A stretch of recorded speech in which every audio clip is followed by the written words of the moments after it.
বাবা, উঠ, উঠে যা।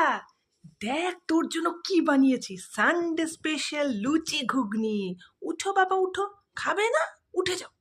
বাবা, সন্ধ্যা হয়েছে, কি খাবি বল? কি বানাবো তোর জন্য? বানিয়ে দিই তোর জন্য একটু, কি বলে, চপ বানিয়ে দেবো। খাবি? খেয়ে দেখ, টেস্ট করে তো দেখ। আমার মায়ের হাতে চপটা খেয়ে তো দেখ।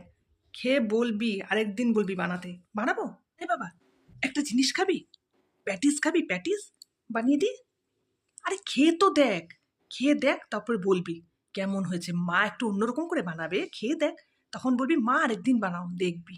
ঠিক আছে, বানাবো। ফুলকপির পরোটা বানাই, খাবি? আরে খেয়ে তো দেখ, টেস্ট করলেই বুঝবি কেমন লাগে। মা, সন্ধ্যা হয়ে গেছে, একটু মোমো বানাও না মা। মোমো, তোমার হাতের মোমো খাবো প্লিজ মা, শুধু বানাও। খাওয়া খাওয়া না, এটা বানাও সেটা বানাও, সন্ধ্যা হলেই লেগে যায় মা এটা বানাও সেটা বানাও। আমার আর কাজ নেই না, খালি এগুলো বানিয়ে বানিয়ে খাওয়াবো। পড়তে বসো গে, যাও, যা আছে তাই খাও। রুটি বানানো আছে, রুটি আলু ভাজা দিয়ে খেয়ে নাও। মা, আজকে তো সানডে, সানডে স্পেশাল তুমি কি বানিয়েছো? সানডে হয়েছে তো কি হয়েছে, ব্রেকফাস্ট কি স্পেশাল হতেই হবে? যা বানাবো তাই খাবি।